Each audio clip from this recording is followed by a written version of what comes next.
It's more food that fools, potatoes. Let's see what's cooking. It's time for Yo-Yo Makes 12.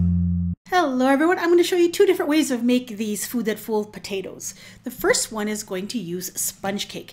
And this is a store-bought sponge cake. It's an awesome sponge cake. It's nice and dense and it's really easy to carve.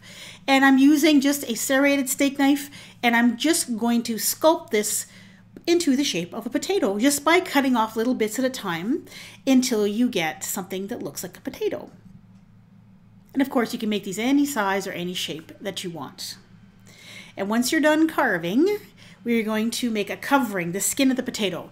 And to do that, I'm going to use these little vanilla caramels. I unwrapped a few of them. I put them in the microwave for about 10 seconds just to soften them up a little bit. Put them into a ball, mush them all together to make a ball of something that's going to be like molding clay or modeling clay.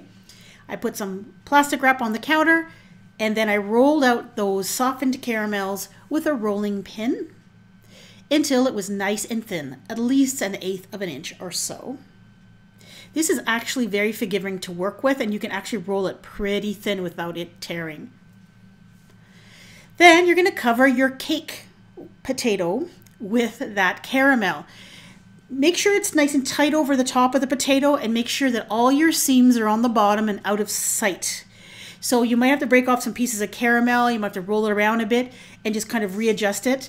But just make sure that your seam's on the bottom. Now to make it look more realistic, I'm using the end of a spatula just to make little dents or eyes in the potato. And to make it look like it's sprouting a little bit, I'm going to add little pieces of walnut into those spaces. You could use whatever kind of nut you want. Put that in there. And I kind of molded it around a bit just to make it look like the potato wasn't a perfect oval. It looked more like a natural potato. Now, to get it to look more like a potato, I'm going to brush it with a little bit of unsweetened cocoa powder. And you can sprinkle it on, and then you can leave some with more, some with less, that kind of a thing, just to give it more of a natural shade to it. And then it's pretty much ready to go just the way it is. It's quite stable at room temperature. 2 or 3 days will be good with this. After 2 or 3 days, the moisture from the cake will start to make that caramel soften up a little bit. Now to turn it into a baked potato, cut a slit in the top of the potato, and you might have to trim away some of that caramel if there is too much. Like I'm doing here, I'm just using a regular steak knife. And then to make some space for the sour cream, cut out a little V shape into the cake. Remove that piece. And now you can use just plain white frosting for this. In this case, I'm using Cool Whip. Whipped topping, or you could just use plain old whipped cream. I put it in a Ziploc bag, and I'm just putting some on top to make it look like sour cream on a baked potato. And for the chives on the baked potato, I'm using just some green Twizzlers, snipping them to small pieces with a pair of scissors, and I'm going to sprinkle those on top. For the pat of butter, I'm using these Tootsie Roll fruit flavored chews. This one's yellow lemon, and you could also use Starburst candies for this. I formed it into a little square shape, put that on top, and then sprinkled the green pieces on top for the chives. Now I've done bacon before in this series, and if you use that bacon that I made, that same technique, you can put little bacon bits on it using the same colors. Now onward to the ice cream based potato. You're going to take about 3 decent sized scoops of ice cream on a piece of plastic wrap, and then you're going to tightly wrap it with the plastic wrap. And while you're wrapping, start squeezing these scoops of ice cream together and form it into your potato shape. Do it quickly because, well, it's ice cream, so it's going to melt, especially when you're touching it with your hands. So get it into the general shape of that you want, and you're going to put it back in the freezer for 2 or 3 hours, and that's going to make it firm up quite nicely.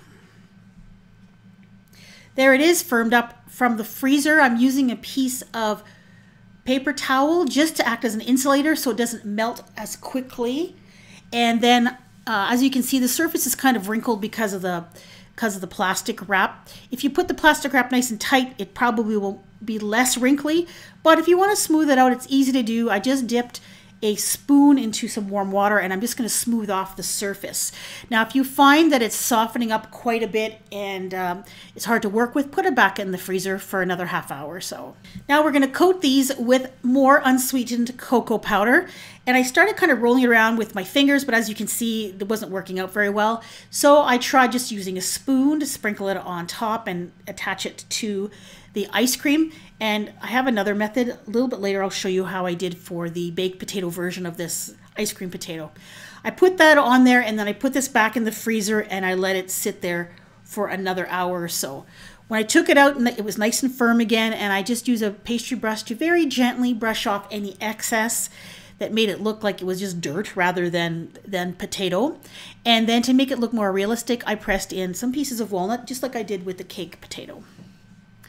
And then put it back in the freezer until you're ready to serve it as dessert. Now, if at any time when you're touching it, you get some ice cream showing through, just take the pastry brush and just gently touch it up like you're putting makeup on it using some of that cocoa powder. Now, for a baked potato, you need to cut a little V-shaped slit on the top just to make room for the sour cream, which is going to be Cool Whip again this time. Now this method, I decided instead of rolling it in, because I want to try to keep the inside kind of white like a potato, I just used a pastry brush. I just kind of gently dabbed it on. And once again, you have to be quick, you have to go fast, otherwise it'll start to melt. And at any time you start to get puddling underneath your potato, put it back in the freezer.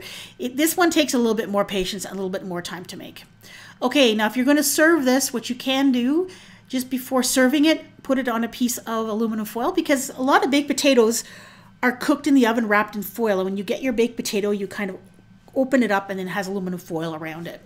So I'm going to just tuck the aluminum foil around the potato, and it also covered up some of that melted bottom, which is kind of a dual purpose thing. And then I'm adding some more Cool whipped cream, and then some chives, the candy chives, and the little Tootsie Roll pat of butter. And there it is. This is my favorite one. It's the cake potato. I think if you were to see this sitting on the counter somewhere, you'd swear it was a real potato. It looks so realistic. Here's the cake-based baked potato. I also put it in a little piece of tin foil. Not quite hyper realistic. It's pretty realistic. And if you were to plunk this down in front of somebody for dessert, I think they would take a second look and I think they'd get a kick out of it. And here is the ice cream potato. It looks okay. It actually kind of looks like an old potato. It's starting to wrinkle up a little bit. And here is the baked potato. Now, taking photos of ice cream is really hard. As you can see, it already started to melt on this one. I hope you give one of these a try. If you love food that fools, I have a whole bunch on my playlist. Check it out. And thanks so much for watching.